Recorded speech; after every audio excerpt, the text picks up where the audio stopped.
Speaking of amazing human beings, the Irish Independent yesterday. Oh, Lots Jesus. of ones. This is like a rate the Irish team 1 to 5, starting with 1 for good, but actually it's not. What? Rory, like, do you remember the days of Daniel MacDonald and Oriel Webb when he was like this kind of very aggressively, you know, I suppose controversial young journalist wannabe anyway. We used to give players 0 out of 10 when Dundalk played badly. This recalls that. These are amazingly low ratings for the Ireland-New Zealand game. Joe Schmidt 1. Yeah, well, Johnny, you're taking us back to a time that I'd say only about 10 people remember in the late 90s and early 2000s. Daniel would prefer not to kind remember. Of a strange subculture of online League of Ireland enthusiasts. Well, like, on the good days, when Ireland were superb under Joe Schmidt, they received every element of acclaim that they deserved to achieve. And I think when you go out in the biggest game of your World Cup cycle and deliver a performance as abject as the one they gave on Saturday, you have to expect then to be criticised externally. And if players and management are upset by that, maybe they have their priorities wrong, because like what I think or what I think and say probably doesn't really matter and shouldn't really impact on them. I'm just kind of call it as I see it. They turned up in Tokyo on Saturday night, having ticked almost every box they were supposed to tick along the way. They, like, the high watermark performances of 2018 were so superb, and they were rightly lauded for that. And there's nothing personal in criticising them. It's just the fact that they got to the stage where they were supposed to perform at the highest point of their whole careers, almost, for most of them, and they weren't able to do it. And they're we're kind of teasing out the reasons behind that at the moment, but even as we do it, it's too late. Joe Schmidt is gone. A lot of those players, some of them will never play for Ireland again. A lot of them will never play in a World Cup again. And we're already kind of turning the page towards what Andy Farrell does next, because at the end of the day, the 2019 World Cup moves on without them, and it's 4 best teams in the world. They're still here in Tokyo, and Ireland got on a plane this morning and are arriving back this evening. This is the Irish Independent, page 44 today. Rory in Tokyo. What Farrell must do to put his stamp on Ireland? And I briefly mentioned this with Andy earlier. Will there be, like, I was watching the second half, and Sexton's game obviously kind of fell apart. He's kicking, it was kind of one of those days. You look at Carney as well. Where are these players? Well, like, where's Andy Farrell what's he going to do with these kind of big hitters who are getting on? Is he going to be like quite ruthless in terms of a cull, or is he going to be kind of easing in the likes of Carberry and Larmer and so forth, or what changes is he going to make, or what's he going to do in terms of the ruthlessness of his attitude? Well, yeah, these are the kind of big decisions that are awaiting him, and he's never been a head coach before, so he's coming in for the first time as a head coach, having watched Joe Schmidt at close quarters, Warren Gatland at close quarters, Stuart Lancaster at close quarters. I think he worked with Eddie Jones back in the Saracens days, so he's been around top men for a long, long time. He had an unbelievable playing career. He played for England at World Cup and 2 codes. Was a legend at Wigan, the man of steel. So, like, his CV as a player, he's an awful lot of experience in this, but now its decisions are his. And he's going to look at a squad of players where he has a kind of contingent of young players who probably some of them did well in this World Cup, others did very little. And he's going to look at his leadership group, and a group of players, like Rory Best is the only one who's officially retiring after this World Cup. I don't expect anyone else to go with him. The rest of them are all contracted, but he's going to have to look at the age profile and the fact that, say, Rob Kearney's 37 at the next World Cup, Johnny Sexton's 38, Peter O'Mahony's 34, Conor Murray's 34, Cian Healy's 36, Keith Earls is 35, Dave Kilcoyne's 34. I think John Ryan is somewhere around the same age as well. A lot of those players are the key players who've Joe Schmidt built this team around in the last number of years. And I think what he'll have to do, I haven't spoken to Andy Farrell since Saturday. He didn't do any media before he left. Ireland kept a low profile. Joe was up, I think, at Dublin Airport tonight. I'm sure he'll respond to a couple of the criticisms that have been levelled at him. I mean, Jesus, he'd be straight off a plane, so he'd probably be wrecked. But, Joe was up. But Andy Farrell will at some stage be put up to answer a few questions about his own role, his own take on this New Zealand defeat. But I think what he'll have to do is ease some of those players out the door. Some might go straight away. The Six Nations squad, I think it's 14 weeks until Ireland play their first Six Nations game against Scotland. Life comes at you fast. I mean, that's not a huge amount of time, even considering the World Cup hasn't even ended over here. So I think what he'll do is he'll probably name a number of those experienced players in that squad. he may look to get to the end of the 2026 Nations with the best result possible. And then they have 2 tests in Australia next summer, and he might look to start slowly pivoting towards the World Cup then. He'll have 3 or 4 November games following November. Again, you keep moving it on. You start introducing new blood. You look at someone like Scott Penny at Leinster, Caelan Doris, Craig Casey down in Munster, like the kind of young guys who are 20, 21, 22, who maybe aren't there yet. Ronan Keller lighting it up in the Pro 14 right now. Players who are probably going under the radar while the World Cup is going on. They're the lads that are going to be there'll be a bit of an influx of them. But he has to be quite revolutionary about what he does, because we've seen what happened in the last 4 years. For all that it ticked all the boxes we thought it had to tick, when it came to it, the players were probably past their best, or at least very much out of form, and Joe Schmidt kept picking them regardless of that, and that was one of the key mistakes that Schmidt made, unfortunately, at this World Cup. Roy, like you just talked about key mistake, you think Joe Schmidt announced that he was going to leave the job before the World Cup? Do you think that's a mistake in hindsight now? Do you think that affected the performance or the team in any way? I mean, I think it can't be discounted as a factor. I probably dismissed it out of hand myself at the time. Steve Hansen is going at the end of this World Cup, and that doesn't seem to have affected the All Blacks. He's like him and Ian Foster, his assistant, who's probably going to take over, have revolutionised the way that team have played in the last 9-10 months, and the players have bought in. Warren Gatland's going as well. I know Wales weren't brilliant at the weekend, but they're still in the World Cup semi-final, and his players still appear to be playing for him in the same way. And I'm not saying the players stop playing for Joe, but I do think that maybe there was a bit of slippage behind the scenes in the fact that he demanded, like, it was such a demanding regime. It was such a committed regime. It required 100% focus at every moment of every time, and he kind of ruled by fear. And I wonder if the fear factor just slipped that little bit, like 0.5% or 1%. And even the fact that he said they started looking at a semi-final, and maybe like the whole thing was rooted in a game, a moment by moment focus. I mean, they reviewed every training session, as a video analysis session.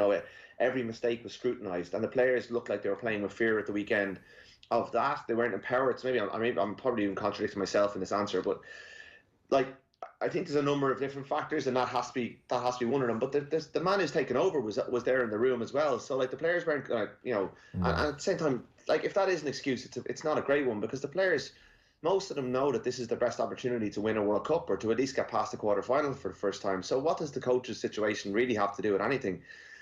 If you read, like, I think you can't dismiss it as a factor, but I think there's probably other factors, a myriad of other ones that all built into just that slippage that we've seen. And I think, like, the confidence going after the England games probably is one of the biggest ones. Yeah, and how tainted is his legacy? Because granted, okay, they beat the Kiwis twice.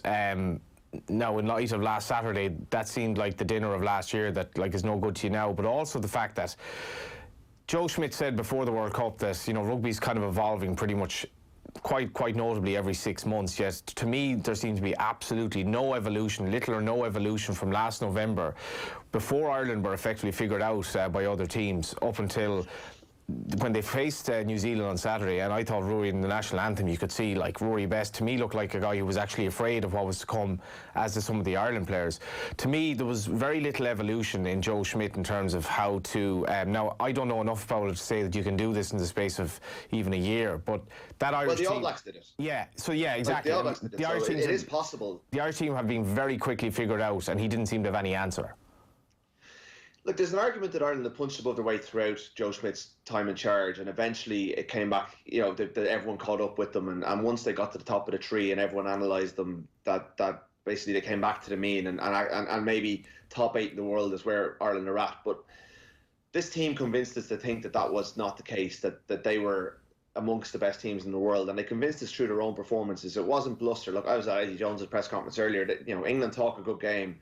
Joe never was really into that. It was all about what happens on the pitch. Judge us on what happens on the pitch, and you're only as good as your last game. You're only as good as your last performance. I think his legacy will go down. He is Ireland's greatest coach. His results over his win ratio, his win-loss ratio is better than any of his rivals, and his silverware collected, between his time at Leinster, he's definitely Leinster's greatest coach, and his Leinster legacy is completely unbesmirched by this. It's a separate thing. He came into Ireland, he won 2 Six Nations with a very good team. Then he kind of replenished after O'Connell and O'Driscoll left, and he kept Ireland at the top of the tree for so long. And unfortunately, the reality of being in Japan and the reality of being at World Cup is that ultimately not all that matters, but nearly all that matters is what happens in this 5 or 6 week cycle, because this is when every team is at their best.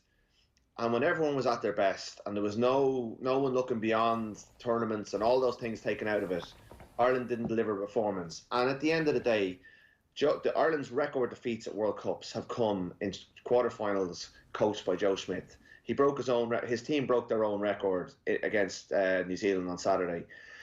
And I think that will besmirch his legacy. I'm not saying his legacy is, like, he's improved players, he's changed the way Ireland has thought about rugby. He's left a generation of coaches who all will look at him as an example of what to do, and probably a little bit of what not to do. But I mean, I think the positive probably outweighs the negative on that front. But ultimately, no coach ever had better conditions to succeed at this tournament. The RFU have implemented all the findings that were found in the last 2 tournament reviews. Players have moved. A lot of eggs have been broken to try and make this particular omelette. The provinces aren't happy with the amount of management that goes on of their players. They don't talk about it publicly much since Matt O'Connor got sacked after Joe Schmidt did a press conference to call him out on his own record. That was the kind of power that Joe Schmidt had. Players were moved. Joe Harvey, Jordy Murphy.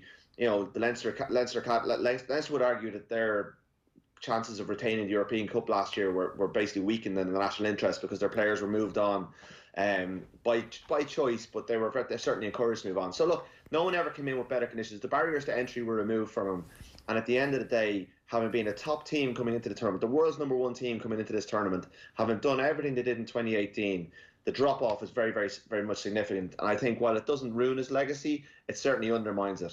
Did you watch Japan, South Africa?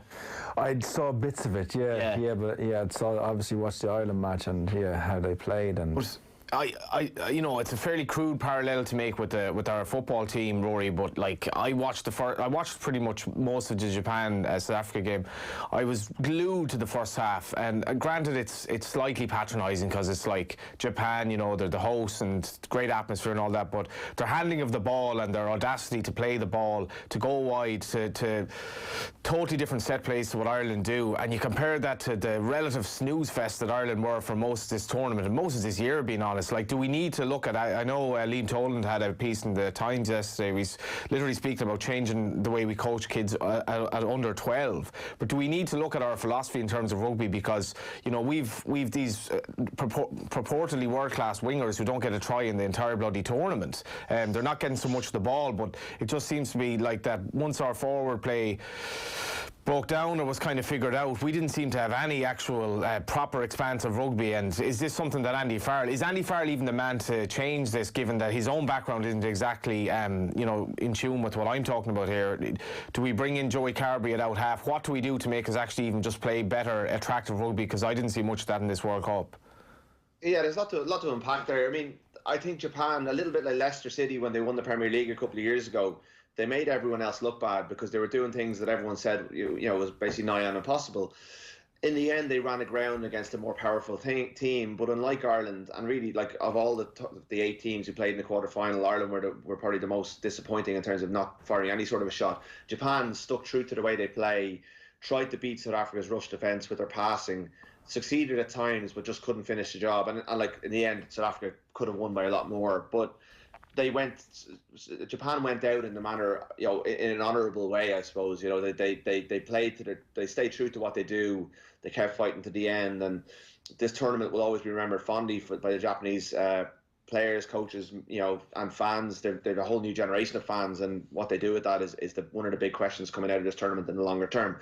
From an Irish point of view, you're watching the way they played. You watch the way Australia threw a few blows at England, the way everyone else attacked, and you wonder how did Ireland not figure out a way of breaking teams down better when throughout the Six Nations this year it looked very, very clear that the kind of going through them was never going to work anymore. That the way Ireland beat teams during the 2018 Six Nations with that relentless phase play, getting up to 20-30 phases, grounding teams down, winning collisions, going in with latch plays, James Ryan, Dan Levy, that wasn't going to work anymore. And we could say that there wasn't enough time to reinvent, but in the same time period, New Zealand, with a much more talented group of players and more informed players coming through, were able to go out and go, hang on, right, this is what we need to do.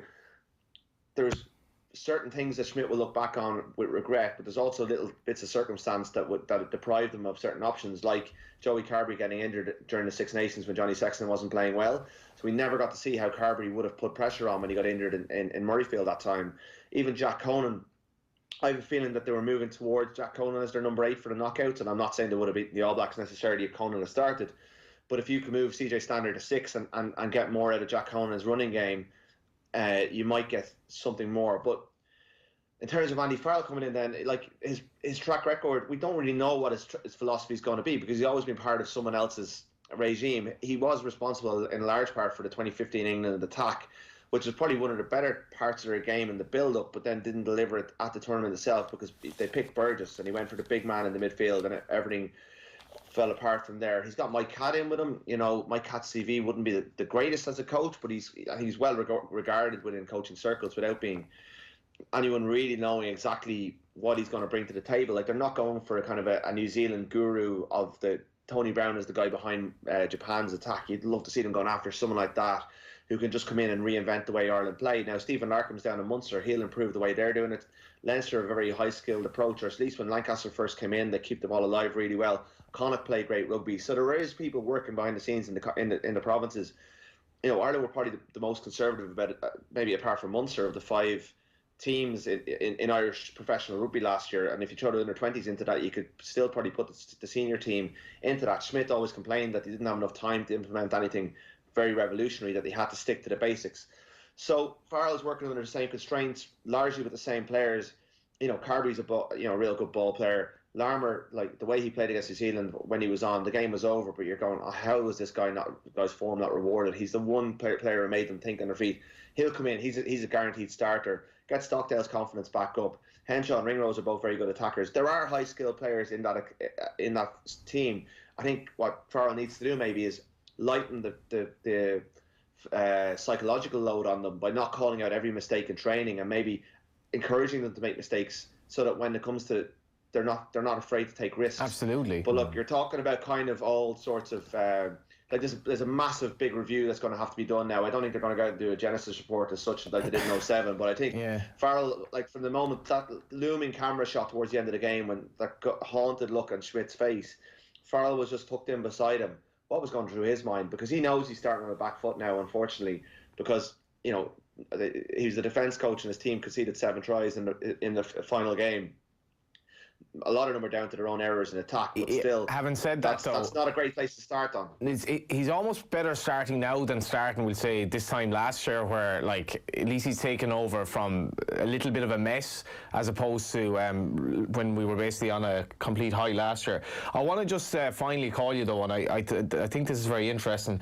You slightly hedge your bets here, but you're also quite forthright. The end is nigh for Johnny Sexton. So how long does Johnny Sexton have left? I was watching that game, and I was just like, the kick when we were, what was it, 9-0 down, like, I mean, it was almost exactly perfect, yet it cost us. And then that horrible kick in the second half, and just like, Sexton just wants the ground to swallow him up here. Speaks before the game about, you guys are going to be saying, you know, there's going to be a lot of scrutiny on me, Carbery should be coming in, yada yada, but, like, who starts out half in our first Six Nations game? I think Johnny Sexton probably has a role to play in the next 2 years. He's contracted until 2021. He wants to play in the Lions Tour. I think on current form, there's absolutely no chance that he'd be considered for that. You know, Gatland, you know, tried to move on from him even in the last Lions Tour, and he played his way back into form. He's 34 now. I think his role probably is basically is to help Joey Carbery become the next number 10, but he won't like that. Johnny Sexton is a competitor. Yeah, that's not his in his DNA almost, is it? But maybe by doing that with Carbery, Andy Farrell will bring the best out in Sexton, because Sexton seems to like having a chip on his shoulder about things, and maybe, you know, being told that he's finished by Andy Farrell might be the one thing that brings the best out of him, and Ireland might get some value out of him for the next 2 years. But, you know, he's going to be 38 at the next World Cup. I know he's talked about the Tom Brady stuff, but his body's clearly hasn't been playing ball with him. you know, he was injured at the start of this tournament. He was very good through the tournament. In the end, I mean, I don't, you know, the Scotland performance, he was kind of quiet, but he was kind of the one they rallied around in the Russia Samoa games when things were going bad. They were better. No, they were up until the semi-final or the quarter-final. They were better with him on the pitch than they were without him. Carberry's injury record isn't great. They just really need to get him a run of time in there. You know, does Ross Byrne come into the equation now? Jack Hardy did a good World Cup, but you know they need more time with him as well. It's very hard. I'm not going to sit here and finish Johnny Sexton off. His career is probably too great for that. I mean, he still has a role to play. There's talk that he will be a great coach in the future. Does he take on that sort of mantle as kind of almost a you know, half player, half coach? I don't know if there's room for that in the setup. I think everything's on the table at the moment, but I do think that Farrell will have to back a new core of players to move this thing forward. Yeah. And I think players who are going to be 37, 38 at the next World Cup, while they'll have a role to play in the first half of the World Cup cycle, probably won't have a role to play as that cycle goes on. And Sexton is one of those, and that reality comes around to all players. And it's unfortunate. He's had a great career. I'm not finishing off right now, but I think, you know, Joey Carberry is probably going to be Ireland's out half in 2023 in France. And the team, we need to get used to that fact. We shouldn't. We're going to have to say goodbye to you. We shouldn't lose sight of the fact that it's very hard for these journalists to go away for, what are you away for, like 6 or 7 weeks? I have no idea. I think this is week 6. Any message for your lovely, long-suffering wife Siobhan, kind of labouring here in Dublin in your absence? The one thing I know about my wife is that she won't be listening to me on the radio, so it's fine. She came out for a few days last week, or the week before, so I'm doing okay, Johnny. I'm well used to these tours, and like people listening back home are not going to think that I'm having a hard time being out here at the World Cup in Japan. It's been a class experience, and it's just a pity Ireland are like. I would love to cover Ireland in a World Cup semi-final and a final. Unfortunately, I'm going to be at England, New Zealand and Wales and South Africa this weekend in Yokohama. And while I really enjoy being at that level of rugby live up front, being there 4 years ago was brilliant. You know, I cover the Irish team through, you know, all the time. I'd love to have been able to cover them in those 2 games. Unfortunately, that wasn't to be this time around. In 4 years' time, we'll see if Andy Farrell can get them there. You just want to come home and watch bowls. I won't be able to be finished. I've been watching videos of Friday night on my phone all weekend to cheer me up, you know. Siobhan may not have been listening anyway, but that was Ruaidhri O'Connor. Cheers, Johnny. Top man, Woods.